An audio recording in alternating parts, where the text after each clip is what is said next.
Para que empiece a grabar y ya chicos y chicas. Hola a todos, buenos días. No sé si todavía. No, ahora son ya unas buenas tardes. Seguimos viendo, estamos en esta unidad de manejo cultural y agronómico. Vimos las consideraciones que había que tener en la siembra, en la preparación de siembra para los cultivos. Y la última clase vimos las consideraciones que había que tener con la fertilización en maíz, ¿sí? Eran hartas consideraciones, más que nada porque el cultivo del maíz es bastante, no complejo, pero en el sentido de que hay que tener mucho cuidado con la manera en que se fertiliza. Y ahora hoy día vamos a ver trigo y los pseudocereales. Para allá el jueves en la mañana vemos las leguminosas. Lo cambié un poquito el orden porque leguminosa es como un mundo aparte de fertilizaciones y por eso lo voy a dejar aparte, ¿sí? Entonces vamos a ver hoy día trigo y los pseudocereales quinoa y trigo sarraceno, que tienen un par de diferencias. Vamos a centrarnos principalmente en trigo y después vamos a ver los otros dos. Entonces, vamos a ver qué consideración hay que tener entonces con el trigo, ¿sí? Voy a ajustar esto a la ventana para que se vea más grande. Ahí sí. Ahí sí. Ya, me detienen cualquier cosa nomás, yo voy a partir, ¿sí? En términos generales, chicos, esto que está acá es los análisis de suelo, ¿sí? Cuando yo lo mando a hacer, esto que dijimos que es igual que un examen de sangre, ¿sí? Me va a dar todos estos valores, me va a decir el pH que tiene, el nitrógeno disponible, no sé si se alcanza a ver, voy a poner ahí el nitrógeno, me va a decir todo esto, ¿sí? Me va a dar, si yo hago un análisis que me dé todo, uno puede pedir cuánto sodio, las sales, los aluminios, etcétera, etcétera, etcétera. Un análisis así de completo me puede salir, creo que sobre 50.000 pesos, ¿sí? Un análisis básico que solo me dice pH, nitrógeno, fósforo, potasio y materia orgánica, puede que esté como los 1.000 pesos, por muestra. Generalmente uno, si tiene, dependiendo, generalmente si tiene más de 100 hectáreas, uno debería mandar por lo menos 10 muestras de análisis, más o menos. Uno más completo entonces, que me indica más cosas, mientras más cosas me indica mejor para mí, para poder tomar decisiones, me dice todo esto que está acá en la mano izquierda. Y lo que está mostrando esta tabla es qué sería lo ideal de pH, lo ideal de nitrógeno y lo ideal de potasio y de cada uno de los factores que debería tener mi suelo, ¿sí? Que debería tener mi suelo para que yo pueda cultivar trigo sin problemas. Entonces me dice que por lo general, ¿sí? Por lo general, uno por lo general no tiene que irse mucho a los extremos, generalmente la condición media es la que uno ya se queda más tranquilo y desde esa condición media es la que uno trabaja. A veces, obviamente, que dependiendo del tipo de suelo puede salir que mi suelo tenga alto, que sea alto y bien, pero por lo general uno va a trabajar con las condiciones medias. Si mi análisis de suelo se encuentra en estas condiciones medias, ¿sí? Donde el pH está entre 5,5 y 6, que el nitrógeno disponible esté entre 21 y 35, el fósforo entre 11 y 20, el potasio entre 100 y 180, etcétera, etcétera, etcétera.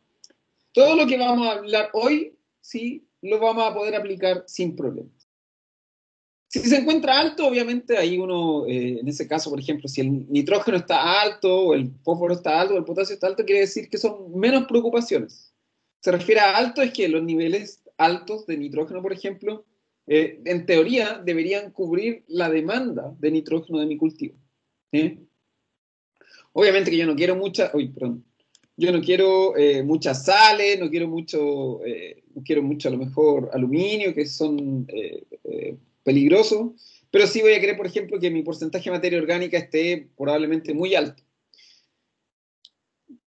Problemas que puede haber generalmente, que la materia orgánica esté baja, sobre todo si yo estoy en un cultivo muy intensivo de trigo sobre trigo, es muy probable que la materia orgánica, que los porcentajes de materia orgánica sean menores a 5%.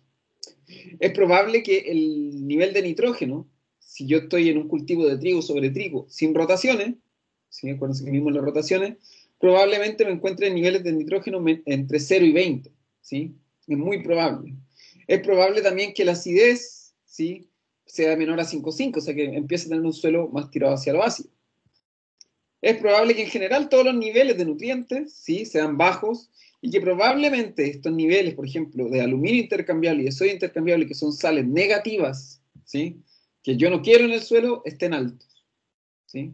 Eso sería como lo peor que me podría pasar.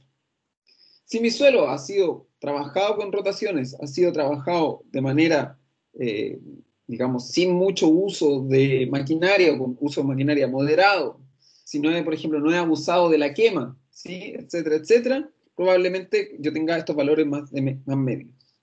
Si estoy en un sistema de cero labranza, por ejemplo, es probable, o de labranza mínima, ¿sí? Con rotaciones de 4 cultivos distintos, es probable que mis valores se encuentren aquí en lo alto. Esto es como, por ejemplo, vuelvo a repetir, esta tabla es una tabla de referencia. En general, el muestreo de suelos, a diferencia de lo que hablábamos con el maíz, el muestreo de suelos para el trigo se debe realizar 20 días antes de la siembra. Por eso dice ahí abajo 20 días antes de siembra. O sea, yo tengo que realizar este muestreo que conversamos cómo se hacía la clase pasada, 20 días antes de siembra. Se realiza 20 días antes de siembra porque la preparación del suelo, ¿sí? La preparación del suelo, o hasta el momento en que el suelo está preparado, todavía yo no ingreso ningún fertilizante ni nada, como es tanto trabajo sobre el suelo, ¿sí? Como hay tanta cosa que hacer sobre el suelo, es probable que se alteren algunos de los niveles si yo tomo la muestra de suelo inmediatamente, por ejemplo, después de cosecha. Y es probable que mis decisiones con respecto a la fertilización cambien. Entonces, vuelvo a repetirlo, para el trigo se recomienda siempre tomar la muestra para mandarla a análisis de suelo 20 días antes de siembra. Es lo ideal.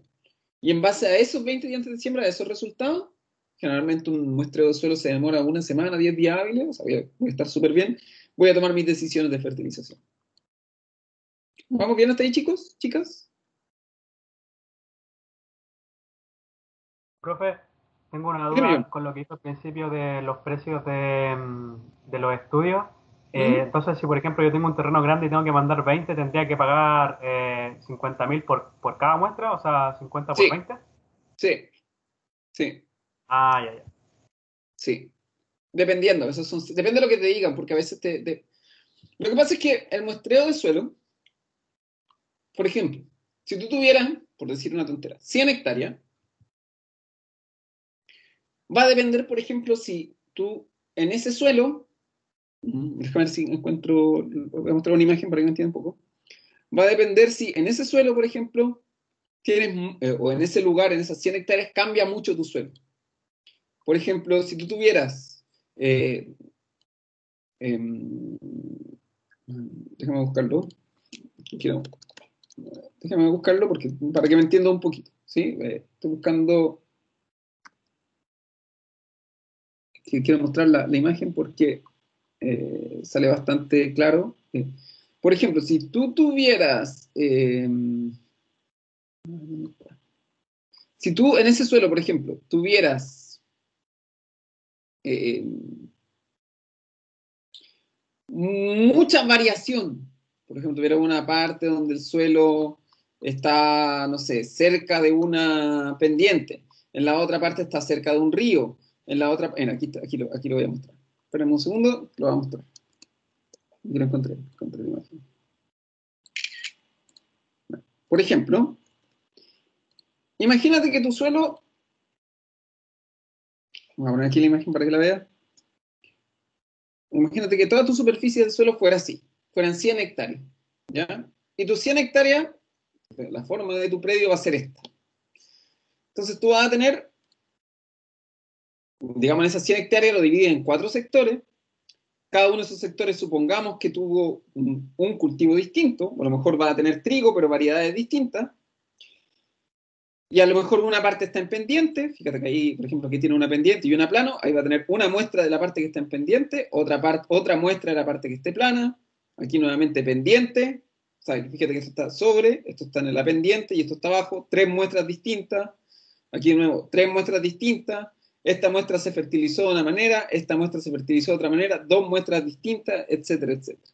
Entonces, tú aquí en este caso tendrías que mandar 1, 2, 3, 4, 5, 6, 7, 8, 9, 10, 11 muestras. Y si tú quisieras un análisis profundo, 11 por 50. ¿Sí? Todo depende de la configuración de tu terreno. Si tu terreno a lo mejor es plano y no tiene ninguna variación del suelo, a lo mejor vas a necesitar 3 o 4 muestras nomás.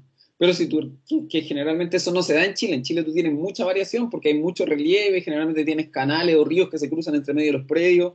Es casi imposible en Chile que tengáis 100 hectáreas de un terreno plano, ¿sí? En Chile es muy difícil. En Argentina tú puedes tener una pampa de 100 metros, o sea, de 100 hectáreas plana, donde no tienes ninguna variación del suelo y que probablemente con 2 o 3 muestras de suelo ya tengas un análisis completo del suelo. Pero en Chile es casi imposible, por cómo es Chile, ¿sí? Porque tiene mucha variación de terreno, ¿sí? Entonces, probablemente acá en Chile, claro, va a tener que hacer esa inversión. Pero piensa que una inversión de una vez al año a lo mejor, que te sirve mucho porque tú tienes tu muestreo de suelos que finalmente te va a permitir obtener idea de todo lo que está pasando en tu suelo. Como digo, es una inversión que se hace una vez al año, es una inversión que te permite tomar muchas decisiones, ¿sí? Y probablemente si tú después tú haces a lo mejor, en vez de un muestreo completo, haces un muestreo parcial nomás. Te interesan los niveles de NPK, pH y materia orgánica, y el resto no, ¿sí? Entonces ahí a lo mejor tienes que hacer un análisis más chiquitito de las zonas que no fueron tan productivas a lo mejor. ¿Te das cuenta? Entonces Claro, o uno tiene... sea, por ejemplo, cuando uno tiene un terreno nuevo, llega y hace uno completo y después el otro año uno parcial, por decirlo así. Exacto, exacto. Sí, sí. Eso es como lo ideal. O si quieres cambiar de cultivo, por ejemplo, a lo mejor te has dedicado todo el año a cultivar papa y el próximo año quieres poner maíz, probablemente vas a tener que hacer de nuevo uno completo. Probablemente. Porque los requerimientos de nutrientes de la papa o del trigo, del maíz van a ser distintos. Entonces, generalmente uno hace eso, ¿sí? Uno juega con eso. Gracias, profe. De nada, de nada. Cualquier duda, pregúntenme. Para el trigo, ¿sí? Para el trigo, como dice ahí, estoy poniendo lo que está en negrita, fíjense lo negrita me dice. Para el trigo, el análisis de suelo, yo me tengo que fijar mucho en los contenidos de nitrógeno. El trigo es muy demandante en nitrógeno, muy demandante. Si mi nitrógeno llega a estar medio o bajo, yo ya sé que voy a tener que aplicar nitrógeno siempre con la siembra. Es muy raro que yo no aplique nitrógeno durante la siembra de trigo. Es muy raro. Generalmente voy a tener que aplicar. Especialmente piensen que en Chile los grandes cultivos de trigo están en la zona sur, centro-sur del país. ¿Sí? No hay tanto trigo hacia el norte, sino que en la zona centro-sur. Eso implica que además llueve mucho y que el trigo tiene el problema que se lava fácilmente con la lluvia. Entonces es muy probable que yo el trigo lo tenga que aplicar siempre, ¿sí? Siempre. Además, como dice ahí, en general el trigo, a menos que tenga una rotación de leguminosa, no va a estar de forma natural en el suelo, ¿sí? Y en Chile generalmente, sobre todo las producciones industriales grandes, no realizan muchas veces una rotación con leguminosa. Entonces va a estar siempre falto de nitrógeno un suelo en el que cultive trigo. Va a necesitar muchas cantidades durante todo su desarrollo. Como lo vuelvo a repetir, el trigo, perdón la expresión, chupa mucho nitrógeno, sí, chupa mucho nitrógeno durante la parte vegetativa y sigue chupando nitrógeno durante la parte reproductiva, ¿sí? Como se necesita siempre. Y lo que decía recién, pensando que en Chile el trigo en general se ubica en la zona centro-sur, tengo que considerar que con la lluvia, ¿sí? Se lava mucho el trigo se lava constantemente, eso es la lixiviación, el lavado de minerales. Y el trigo en ese caso se lava mucho. Como que no le cuesta mucho quedarse en el suelo tranquilito y se lava. Entonces, vuelvo a repetirlo, si yo quizás cuando hago mi análisis, lo primero que tengo que ir a buscar es el trigo y ver cómo se compara con mis necesidades. ¿Sí? Aparte del nitrógeno, lo que dice acá en el análisis suelo tengo que fijarme con el pH. ¿Sí? Con el pH. En general, ¿sí? Mientras más ácido es el pH, mayor va a ser los contenidos de aluminio. ¿Sí? Mientras mayor es el pH, o sea, perdón, mientras más ácido es el pH, disculpen, mientras más ácido es el pH, o sea, más bajo, mayores son los contenidos de aluminio. Y el aluminio, por si no lo saben, es un metal pesado y es tóxico para la planta. Entonces, si mi pH es muy ácido, la planta va a absorber aluminio y es probable que tenga problemas de toxicidad de aluminio en la planta, que son bastante complicados. Inhiben los crecimientos, inhiben el desarrollo de la floración, hacen que la planta quede de menor tamaño, me afecta un montón los factores de rendimiento, etcétera, etcétera. Los componentes de rendimiento, disculpa. Entonces, Profe, yo debería esperar siempre que mi pH, lo que se ve acá abajo, sea mayor a 5,5 y el porcentaje de saturación de aluminio fuera menor a 4. Si mi pH es menor a 5,5, ¿sí? O es 5,5, de ahí para abajo, y el porcentaje de saturación de aluminio es mayor a 4, ¿sí?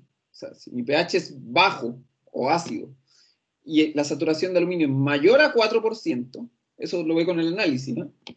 Yo me preocupo, porque puede que llegue a tener problemas. Vuelvo a repetir, como llueve mucho en el sur, generalmente, ¿sí? En los lugares donde llueve mucho, los pH tienden a ser más ácidos, ¿sí? Probablemente los pH en la zona sur de Chile estén alrededor de 6, 6,2 en promedio, ¿sí? Incluso 5,8 incluso.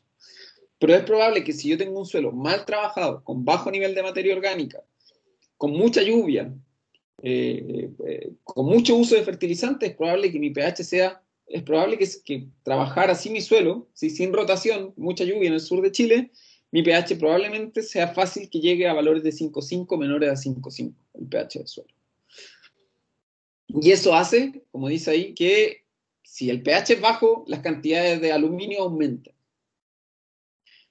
¿Qué se hace? Por ejemplo, que durante este periodo de preparación de suelo, que se usa mucho en el sur, se agrega cal, ¿sí? La cal sirve mucho, se gasta mucho dinero generalmente, por si no lo saben, en cal en el sur de Chile, toneladas, estoy diciendo, de cal por hectárea, 2 toneladas de cal por hectárea. Si el que no conoce la cal es esa cosita de color blanco con la que se pintan las canchas de fútbol. Eso es la cal, para el que no la conoce, se compra, uno la compra por kilo o por tonelada. Y generalmente se puede aplicar entre 1 y hasta 2 toneladas de cal por hectárea, para que el pH no me afecte tanto. Es harto. Y hay años en que además la cal está más cara que otros. Y además de eso, hay que ver el pH del fertilizante que estoy ocupando. Si yo voy a fertilizar, por ejemplo, si mi nitrógeno está bajo y voy a fertilizar con un fertilizante nitrogenado, tengo que ver cuál es el pH de ese fertilizante. Entonces, si voy a fertilizar con un pH líquido, o sea, perdón, con un fertilizante líquido, disculpen, tengo que ver cuál es el pH de ese fertilizante. Porque yo no quiero que mi suelo, que ya es ácido, se ponga más ácido. Porque si no, baja el pH, y bajando el pH aumenta la cantidad de aluminio, y aumentando la cantidad de aluminio se intoxica mi planta. Entonces ahí se dan cuenta un poco los cuidados que hay que tener con este análisis de suelo. O sea, veo el nitrógeno, veo si está alto, bajo, medio, veo el pH, si está muy bajo me preocupo, y si el pH además está bajo, me tengo que fijar la cantidad de aluminio. Si tengo pH bajo y aluminio alto, me preocupo. Y yo ya sé que ahí voy a tener que gastar en cal y evitar usar fertilizantes que tengan pH ácido. ¿Sí? Es súper importante. Esto, como digo, es una recomendación. Esta recomendación es especialmente para Chile, ¿sí? Por las condiciones de producción en Chile, que generalmente son en el sur de Chile, donde los suelos tienden a ser ácidos, donde tengo mucha lluvia, donde es posible encontrar además, producto generalmente de las mineras que están en las zonas altas de la cordillera, es probable encontrar altas cantidades de aluminio en las aguas de río. Entonces, es un poco, generalmente la gente ya en el sur, la que cultiva, sabe que tiene que echar cal sí o sí. Ya ni siquiera le hacen el análisis, sino que aplican cal, porque saben que si no, el cultivo no anda. Ya es como, no es lo ideal, pero es casi como una receta. ¿Vamos bien hasta ahí? ¿Me detienen? Si no, cualquier cosa. Profe, y si tengo un terreno que tiene bien el pH pero está sobrefertilizado, ¿qué puedo hacer? Mira, generalmente ahí, cuando tú tienes, por ejemplo, que se te pasaron las manos con la fertilización y todo eso, generalmente no, si tu pH está bien y está sobrefertilizado, no te va a afectar mucho. Eh, Piensa que básicamente, si tu pH está bien y tiene un terreno que a lo mejor se fertilizó mucho anteriormente, porque a lo mejor anteriormente ese terreno se dedicaba, no sé, para pradera, que es muy común en el sur de Chile, y probablemente estés bien con tus niveles, no te preocupes, lo dejas así nomás. A lo mejor vas a tener que hacer lo que se llama una dosis de mantención, que si te acordás de la clase pasada, ¿te acordás que vimos la ley de reposición? Que era esto que lo que le sacó el cultivo durante la temporada yo se lo tengo que devolver al suelo. Eso es la dosis de mantención, simplemente lo que va a tener que devolver al suelo lo que perdió lo que le sacó el cultivo anterior. Pero generalmente no, ¿cómo se llama? No, si tu suelo está, comillas, sobrefertilizado, es muy raro que tenga, sobre todo con nitrógeno, fósforo y potasio, es muy raro que tenga una toxicidad. Muy raro. Sí, con los micronutrientes, pero generalmente con nitrógeno, fósforo, potasio, los nutrientes primarios, sí, no va a tener mucho problema si lo tiene en altas cantidades. Aparte que es muy raro que lo tengas en demasiadas altas cantidades, sí, no, sería muy raro. Pero en general, teniendo un pH, no sé, de 6, 6,5, contenido de materia orgánica de un 5%, en general tu cultivo debería andar relativamente bien si es que además no tenéis problemas de fertilización.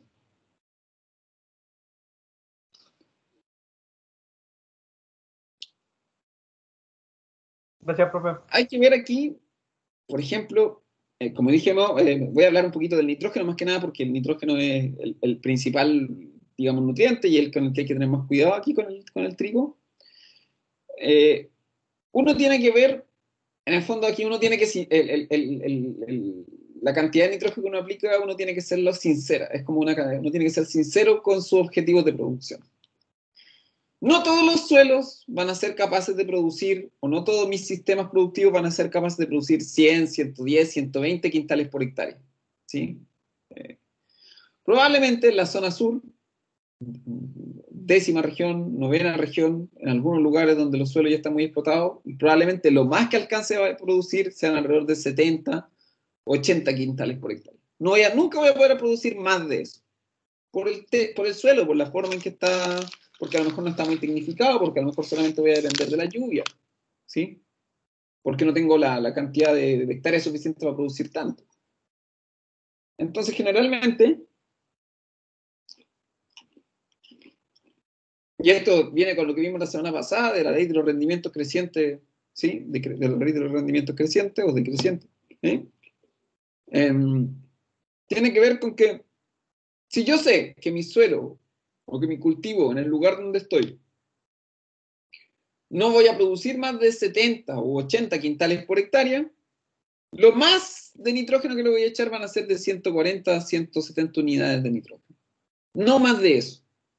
Si le echo 200, van a haber 30 que mi cultivo no va a ocupar, porque mi suelo no va, porque yo no voy a poder producir más de 70, 80 quintales por hectárea.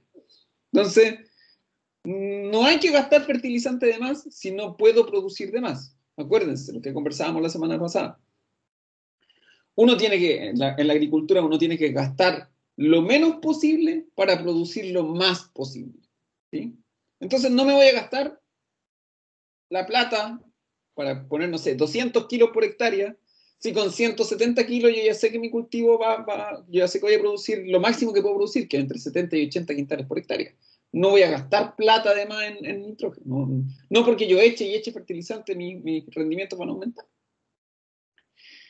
Si estoy en una zona altamente productiva, con un suelo súper bueno, una maquinaria completamente industrial, y yo sé que mi cultivo es capaz de producir 100, 110, 120 quintales por hectárea, ahí sí gasto plata en fertilización. ¿Sí? Gasto entre 200 y 250 unidades por hectárea. O sea, de nitrógeno. ¿Sí? No hay problema.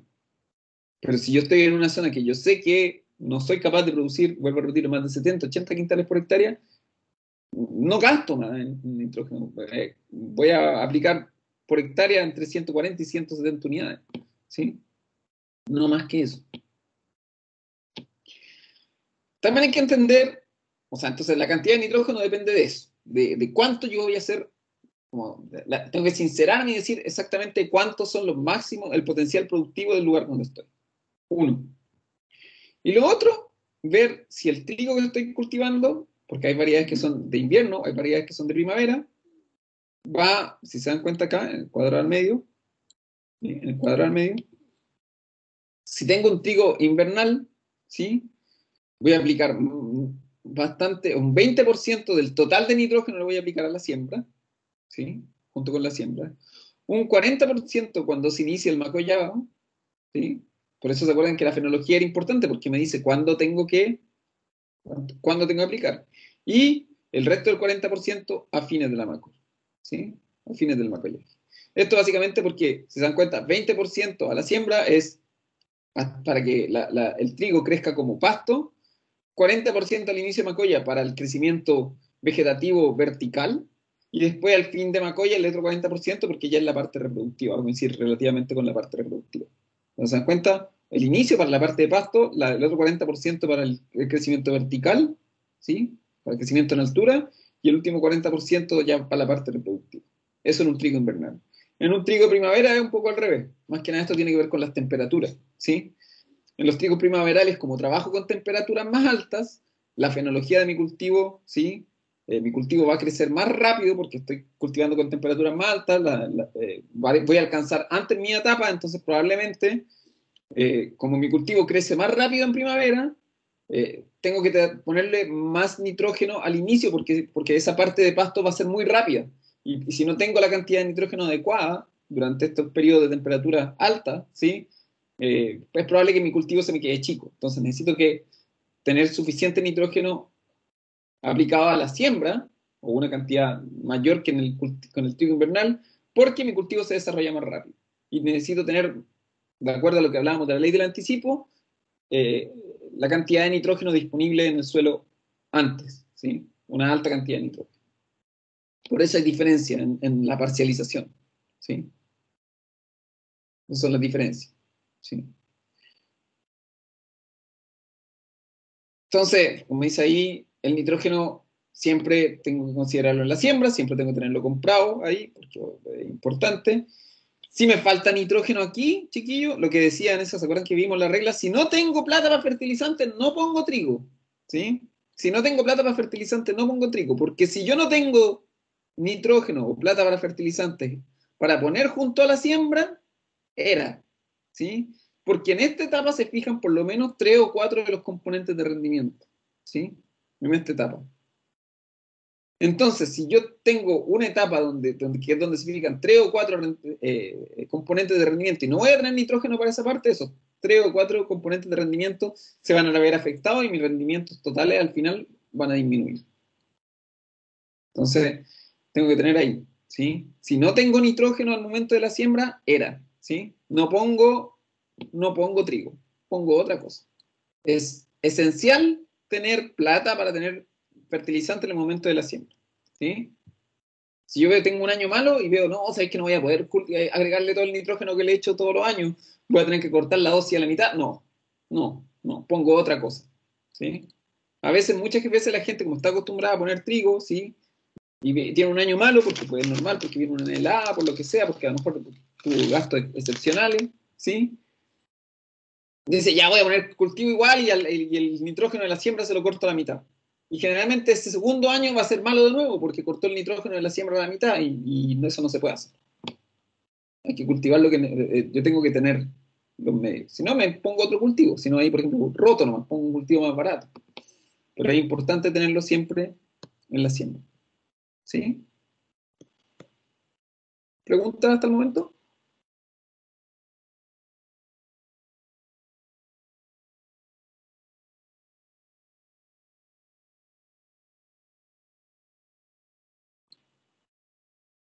Ya. Me interrumpen nomás si tienen preguntas. No, un poquito los otros, rápidamente los otros minerales, que fósforo siempre se aplica al momento de siembra. Ahí dice más o menos si los niveles son mayores a 20 partes por millón en el análisis de suelo, no aplico mucho fósforo. Generalmente, en general en el sur de Chile los niveles de fósforo están cercanos a estos valores, así que lo que hay que aplicar es muy poquito. ¿Sí? En Chile es muy probable, en general los suelos de Chile tienen bastante buenas cantidades de fósforo.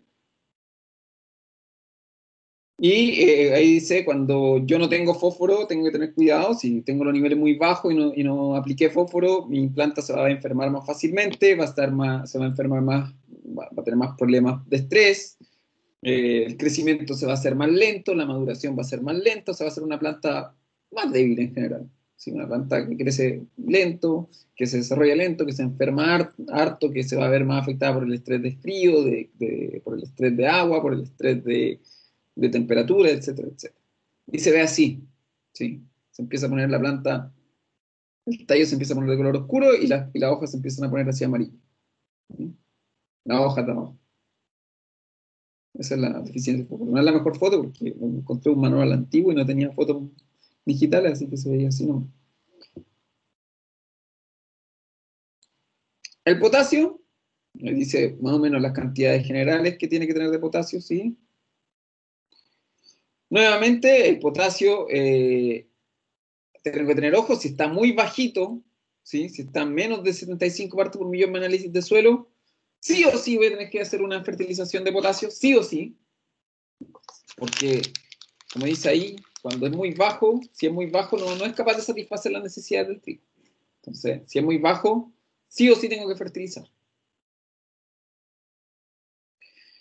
Ahí dice que generalmente en suelos arenosos, ¿sí? O en suelos que son de muy intensivo, de cultivo muy intenso, de trigo sobre trigo sobre trigo sobre trigo, es probable que la cantidad de potasio sea bajita, ¿sí? Entonces, si mi suelo es arenoso y además un suelo donde hice un cultivo muy intensivo de trigo, el potasio va a estar bajo y ahí se ve la deficiencia. Entonces, hay que tener ojo, ¿sí? Generalmente hay una relación entre el tipo de suelo y las cantidades de nutrientes que tiene.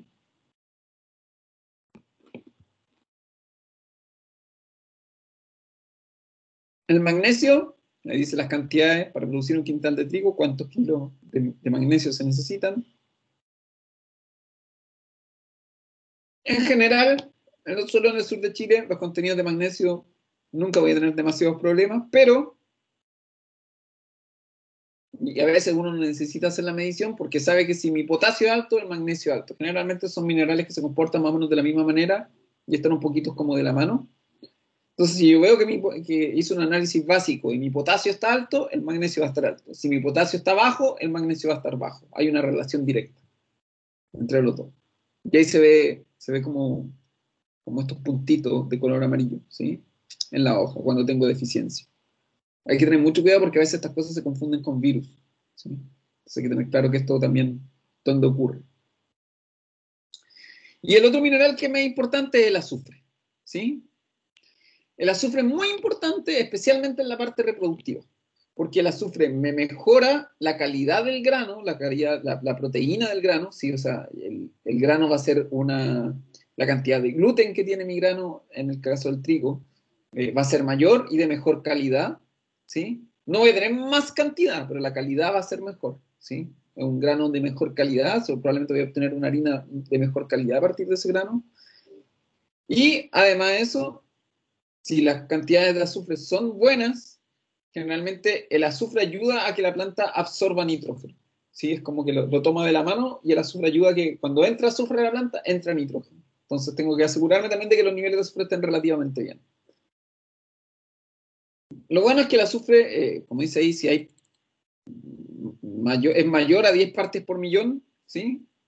No voy a tener problema. ¿Sí? El suelo va a tener suficiente contenido de azufre. Y ahí se ve cuando me falta azufre. Esto que está a la izquierda es cuando me falta azufre. Se ponen las hojas de arriba, fíjense que las hojas de abajo están verdes, pero las hojas de arriba, las hojas nuevas se empiezan a poner de color como un amarillo pálido. Las hojas de abajo están todas verdes, pero las de arriba se empiezan a poner de ese color amarillo pálido. Cuando eso pasa, quiere decir que me falta azufre, ¿sí? Y tengo que agregarlo. La gran gracia ahora es que el azufre, ahora ahí se puede agregar de manera líquida, hay eh, productos de control de plagas que además también me sirven para controlar, que también me sirven de fertilización. Hay bastante azufre líquido en la actualidad, que generalmente es foliar, y eso me ayuda bastante en el control si es que tengo alguna falta de azufre. Entonces ahí no hay mayor problema en general, es bastante fácil controlar una deficiencia de azufre. Bastante fácil, no requiere mayores, ¿cómo se llama? Problemas o no tiene mayor dificultad controlar. Esos son como los minerales importantes. No es que el resto no lo sean, pero lo importante siempre van a ser nitrógeno, el más importante, fósforo, tener claro que siempre hay que aplicarlo junto con la siembra. Potasio es muy importante porque una planta con potasio también es una planta que va a ser una planta más fuerte, el tallo va a ser más fuerte, la planta no se va a caer. Magnesio, importante porque está relacionado, va de la mano con el potasio, ¿sí? Si uno está alto, el otro también va a estar alto. Y el azufre, por la calidad de la proteína y porque ayuda a que la planta pueda absorber nitrógeno sin problema. Entonces son como, los otros no sean importantes, pero estos son los más importantes, los que hay que tener más ojo. vamos a ver rápidamente quinoa y trigo sarraceno, es más cortito. En general, no hay tanta información como uno quisiera de esto, ¿sí? Es bastante, como son cultivos pequeños y recién se están empezando a realizar la investigación más profunda de los efectos de fertilización en la quinoa, no hay mucha información. Por ejemplo, vamos a la quinoa, aquí está trigo, se me coló la misma foto, había puesto otra. Ahí está. Esa era. Reemplazamos. Sí, una fertilización de quinoa. La quinoa, en términos generales, es un cultivo que es bien, como me gusta bien decirlo, es bien carne de perro. ¿Sí? Es un cultivo que no necesita, o más bien dicho, que solo necesita dos nutrientes, o que solo hay que fijarse dos nutrientes en el análisis de suelo, en nitrógeno y en calcio. ¿Sí? Son los que limitan más la producción. Si el resto de los nutrientes se encuentra bajo, la quinoa igual puede producirse, pero si el nitrógeno y el calcio se encuentran muy bajos, voy a tener problemas en mi producción. Son los que yo tengo que tener ahí, ponerle el ojo, cómo están los niveles de nitrógeno y calcio con la quinoa. Si es que llegaran a estar bajos, era. Lo que dice ahí, ¿sí? Es altamente exigente en nitrógeno y calcio, no necesita tanto fósforo, tiene que tener y poquito potasio. O sea, nitrógeno, fósforo, potasio y calcio, ¿sí?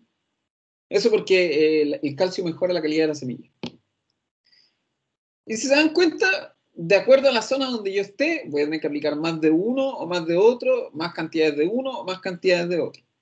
Generalmente en las zonas áridas, en el sur, en el norte de Chile, ¿sí? Como los suelos no son muy buenos, ¿sí? Generalmente voy a tener que aplicar estos porcentajes. Y para estos rendimientos, ¿eh? De 50 a 55 quintales por hectárea, ¿sí? Tengo que agregar más o menos 100 kilos por hectárea de nitrógeno, 60 de fósforo, 40 de potasio. Cuarta región, los suelos son un poco mejores, ¿sí? 80 de nitrógeno, 40 de fósforo, 0 de potasio. Y en la Araucanía tengo que aplicar mucho, ¿sí? Mucho más, por lo que hablábamos de la lluvia, y porque los suelos son más ácidos, ¿sí? Y porque generalmente se lava mucho nitrógeno, entonces tengo que aplicar, porque el clima es distinto, entonces el cultivo va a demandar más nutrientes, por eso son tan altas la cantidad de nitrógeno que se tienen que aplicar en la zona sur de Chile, si yo quiero dedicarme al cultivo de quinoa en la zona sur, y son tan altos los contenidos de fósforo, ¿sí? Es porque las condiciones de producción son distintas. Llueve más, en general la quinoa es un cultivo que se da sin problema en suelos donde no llueve mucho, pero igual en el sur de Chile se puede producir, pero como llueve más, tengo que aplicar más nitrógeno. Como los suelos están, en general eh, son suelos que son muy distintos a los de la zona área, también tengo que aplicar más fósforo, ¿sí? El potasio va a andar bien, pero en este caso en producciones para la novena región, disculpen chiquillos, ¿sí? Tengo que aumentar los niveles de producción, o sea, los niveles de fertilización. ¿Sí? Ahí tenemos una tabla donde se ve esto.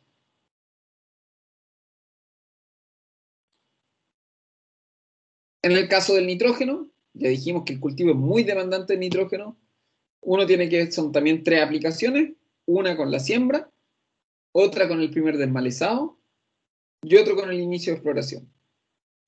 La primera es la de la siembra, la primera, o sea, la parcializo en tres partes, la primera con la siembra generalmente va de la mano con la siembra, así que no hay problema. Esta del desmalezado se hace porque yo tengo que desmalezar, porque si fertilizo cuando tengo maleza en el suelo van a agarrar el nitrógeno y las malezas van a crecer más rápido que la quinoa. Entonces, desmalezo primero y después hago la segunda aplicación de nitrógeno. Si no desmalezo y aplico nitrógeno, las malezas van a crecer más rápido que la quinoa y me van a dejar el cultivo de la quinoa chiquitito y feo. ¿Sí? Entonces, primero desmalezo, luego hago la segunda aplicación de nitrógeno. ¿Sí? Siempre es importante eso. Porque si no, me dejo la escoba. Y al inicio de floración, porque así, acuérdense como que la quinoa es esta flor que es un poco distinta, así yo me aseguro que pueda tener, por ejemplo, ramificación, ¿sí? Cuando inicia la floración puedo hacer que la ramificación de las ramas extras que va a tener mi cultivo de quinoa puedan producir también nitrógeno, o sea, perdón, puedan producir también grano, ¿sí? Puedan producir una flor fuerte y resistente. Por eso se hace también al inicio de la floración. para poder aumentar la producción de flores, ¿sí? Fósforo siempre junto a la siembra. Y lo otro que es importante es que la quinoa, cuando se aplica con materia orgánica, cuando aplico materia orgánica durante la preparación de suelo, la quinoa anda re bien. Se recomienda mucho, mucho la aplicación de materia orgánica en quinoa, mucho, porque ahí, por ejemplo, me aseguro que los niveles de calcio se mantengan dentro del suelo, se asegura la retención de humedad en el suelo, se asegura que el nitrógeno no tenga problemas de lixiviación, se asegura la calidad del grano de la quinoa cuando se aplica en materia orgánica es mucho mejor. Entonces, si bien no es un fertilizante, sí se recomienda como un abono extra. En el norte de Chile se aplica mucho guano, que la caca así de la gaviota se aplica mucho. Eh, en el altiplano se aplica también con la caca de las cabras que andan en la zona norte, de llama y alpaca, se incorpora también eso al proceso de siembra o al proceso de preparación de suelo.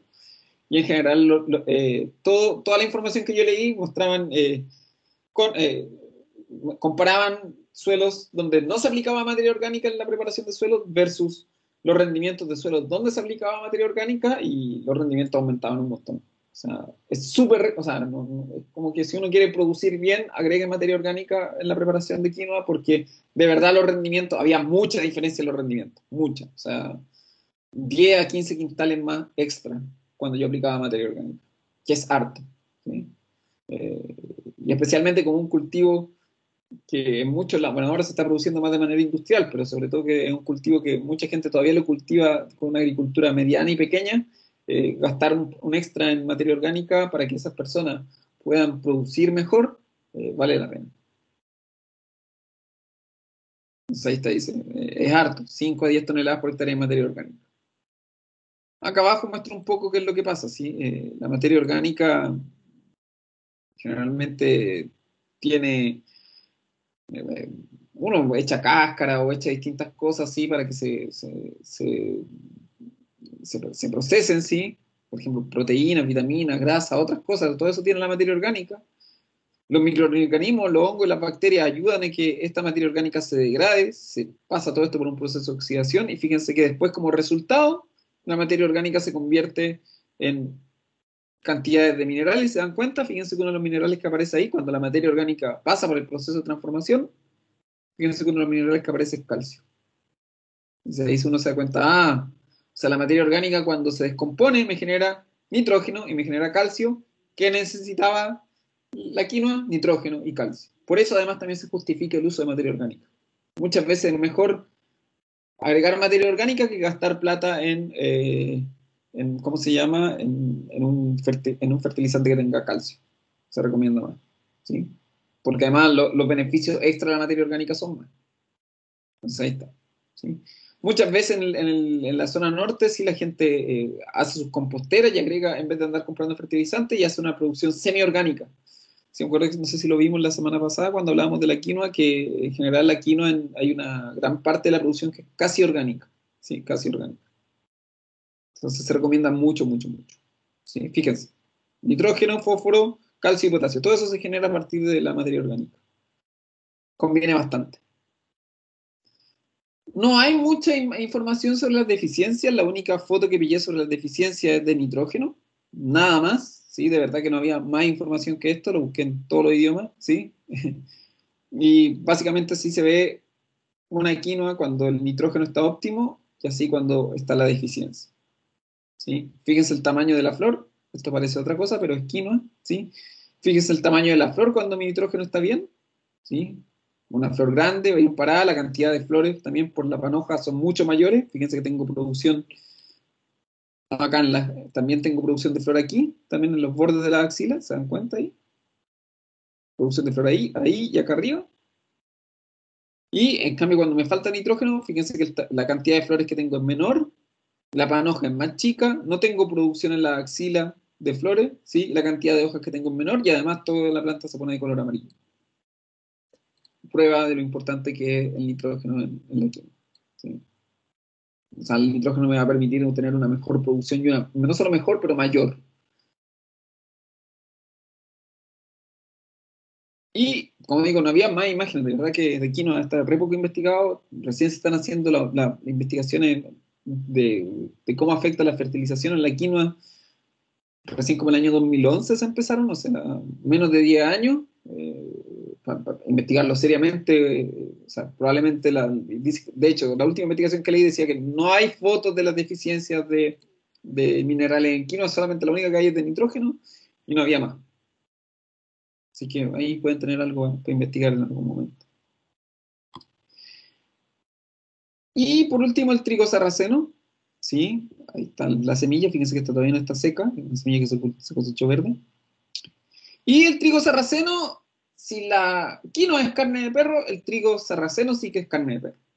El trigo sarraceno es un cultivo muy bueno porque generalmente se puede poner casi en cualquier suelo.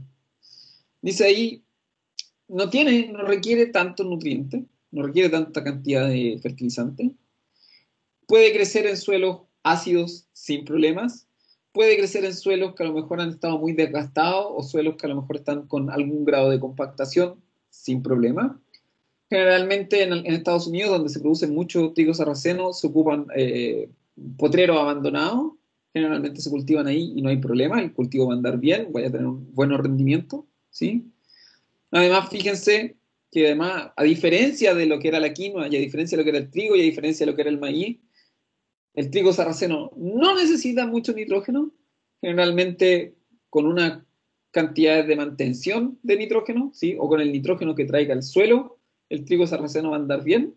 Miren, en algunos casos, por ejemplo, cuando tengo rotaciones con maíz o con leguminosa, no necesito agregar nitrógeno, ¿se dan cuenta? No agrego nitrógeno. No funciona. Al trigo sarraceno como que no le gusta el nitrógeno. Es un cultivo que tiene su gracia en ese sentido. O sea, ya que me ahorre un fertilizante, ¿sí? O que de este fertilizante que es nitrógeno, que generalmente en los otros cultivos se agrega mucho, en este se agrega poco. Fíjense que comparado con lo que se agregaba en los otros, que se agregaban 100 kilos, 200 kilos por hectárea, aquí, incluso en suelo erosionado o compactado, lo más que voy a agregar van a ser 40 kilos por hectárea, versus los 100 o 120 o, 100, o 200 kilos que hay que agregar en trigo. ¿Sí? Entonces te necesita poquito nitrógeno. Fósforo va a necesitar un poco más. El fósforo generalmente, el trigo sarraceno es un poquito más demandante en fósforo, no mucho más, pero generalmente hay que agregarlo. Y de potasio tampoco necesita tanto. Fíjense que estos son tres situaciones. Abajo, suelos de buena calidad, suelos de calidad intermedia y suelos de mala calidad. Y fíjense que las cantidades en general que hay que agregar de cada nutriente son bastante bajas. Entonces, en ese sentido, es un cultivo bastante bueno en el sentido de que me permite ahorrar plata de fertilizante. Recuerden que las principales limitantes del trigo sarraceno era, uno, la compactación superficial y la otra, las altas temperaturas en la época de floración. Si yo controlo bien eso, el cultivo va a andar re bien. ¿Sí? Si yo controlo bien las compactaciones superficiales y que no le llegue alta temperatura en la etapa de floración, el cultivo va a producir bastante bien. Y las malezas también son importantes, que es lo que vamos a ver en un par de clases más.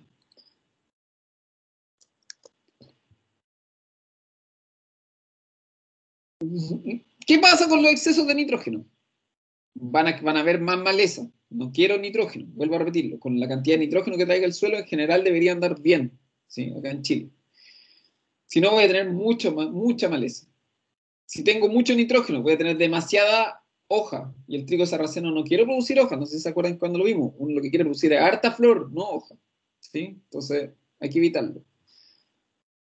Lo que pasa también cuando tengo mucho nitrógeno es que la planta se vuelve más pesada y el tallo se termina por quebrar o se dobla, ¿sí? Lo que se llama la caída de la planta.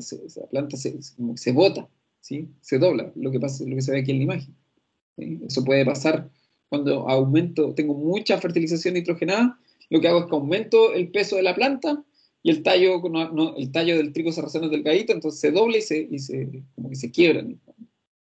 Y la cantidad de granos que se producen es menor. Entonces, vuelvo a repetirlo, al trigo sarraceno se le hace el quite al nitrógeno, ¿sí? Generalmente, si los niveles de nitrógeno son medio altos, no agrego nitrógeno, no me preocupo, ¿sí? ahí, ¿sí? Uno lo mantiene así. En ese sentido es súper bueno. Generalmente los grandes costos de fertilización son en nitrógeno. Y lo que sí es curioso es que, como lo vimos, necesitaba fósforo, pero generalmente el fósforo que uno aplica al cultivo es superfosfato triple. Y a diferencia de casi todos los cultivos, el trigo sarraceno no le gusta el superfosfato triple, que es el más usado de los fertilizantes fosforados. No sé por qué, no le busqué la razón y no sé por qué, parece que es el tipo de molécula química que trae el superfosfato triple eh, produce algunos efectos negativos dentro del trigo sarraceno. Entonces lo que se prefiere, por ejemplo, es poner fosfato diamónico o tal vez algún tipo de materia orgánica o cierto humus o ocupar lo que dice ahí, fosfato monoamónico, fosfato diamónico, roca fosfórica. En algunos casos ácido fosfórico también se aplica para la fertilización de fósforo. No ocupar superfosfato triple. ¿Sí? Importante acá, si falta fósforo, generalmente va a faltar nitrógeno. Y probablemente ahí sí que vaya a tener que complementar con una de estas, una fertilización nitrogenada que aún así es bastante baja. ¿Sí? No es mucho. No es mucho. En ese sentido, vuelvo a repetirlo, el trigo sarraceno no es tan demandante en nutrientes, es más demandante en estas dos cosas que dijimos, compactación superficial del suelo y eh, el golpe de calor durante la floración. El resto, en general, el cultivo anda, y las malezas, son las tres cosas que hay que controlar con este cultivo. El resto, en general, es un cultivo bastante, se adapta bien a la, se adapta bien al pH, se adapta bien a cualquier tipo de suelo. Así que eso. ¿Sí? Como digo, leguminosas lo vamos a ver el jueves, sí, porque va a tomar un poquito más de tiempo leguminosa, pero eso es lo central. Repaso rápido, sí. Trigo, importante, nitrógeno es lo más importante, lo más limitante, sí. Verlo bien, especialmente como el trigo se cultiva mucho en la zona sur, es normal que el nitrógeno esté bajo, es normal también que el pH sea muy ácido y que el aluminio sea alto. Las tres cosas en las que me tengo que fijar, no, son las más importantes, no la única, la más importante. Ver también los rendimientos que tengo, no sobrefertilizar si mis rendimientos no son muy altos, si mis rendimientos son bajos, no tengo que exagerar en la aplicación de fertilización. Ver la parcialización, sí, muy importante, la diferencia que hay entre los trigos de invierno y los trigos de primavera. Si me falta nitrógeno, no tengo plata para la fertilización nitrogenada, no pongo trigo, lo siento, no funciona así, no es una cosa de voluntad, es una cosa de realidad. Si no tengo plata para comprar fertilizante nitrogenado, no pongo trigo. Así de dura la vida. Fósforo, siempre se aplica todo durante la siembra. Potasio, sí, hay que ver las cantidades que me da el análisis del suelo y en base a eso tomar la decisión de si aplico o no. Lo mismo con el magnesio, lo mismo con el azufre, son los más importantes, sí. Nitrógeno, fósforo, potasio, magnesio y azufre. El resto lo puedo olvidar, no es que lo olvide, pero no son tan importantes. Primero tengo que tapar estos hoyos, de acuerdo a lo que decíamos en la ley del mínimo. Primero tapo, no sé, primero tapo el hoyo del nitrógeno, después tapo el hoyo del pH, después tapo el hoyo del aluminio, después tapo el hoyo del fósforo, después tapo el hoyo del potasio, después tapo el hoyo del magnesio, después tapo el hoyo del azufre, y ya con eso me puedo empezar a preocupar de lo otro. Pero tapar estos problemas primero, preocuparse de estos problemas primero es lo esencial. Quinoa, muy demandante en nitrógeno, muy demandante en calcio. La mejor alternativa para esto es la materia orgánica, ¿sí? O bien, materia orgánica y fertilización nitrogenada que se siembra en tres partes, ¿sí? Se parcializa en tres partes.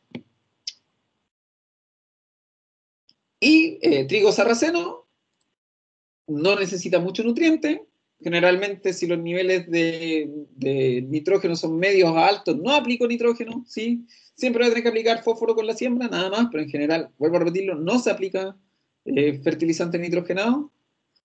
En general, el cultivo anda bastante bien en cualquier tipo de suelo. Y en vez de aplicar superfosfato triple, aplicaré fosfato monoamónico, fosfato diamónico o alguna otra alternativa de fertilizante fosfatado. Evitar el superfosfato triple. ¿Sí? Eso sería, chicos. Chicas. ¿Alguna pregunta?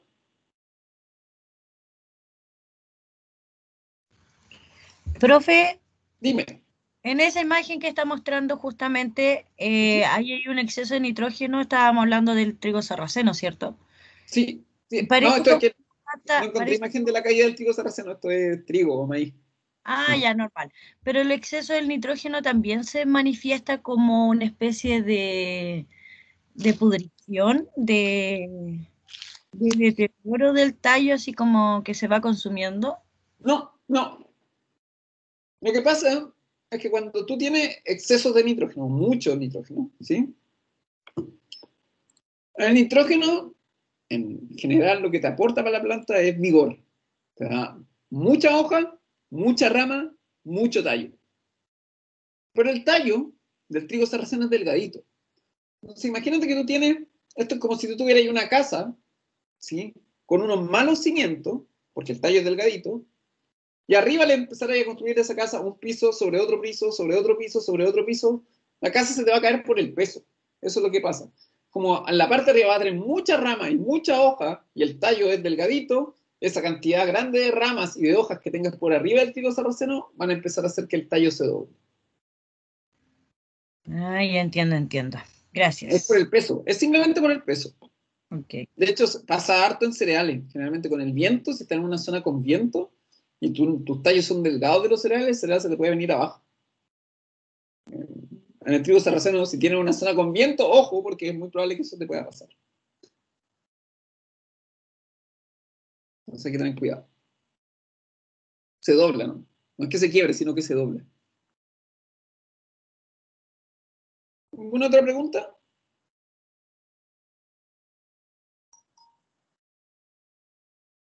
Cualquier pregunta me dicen nomás.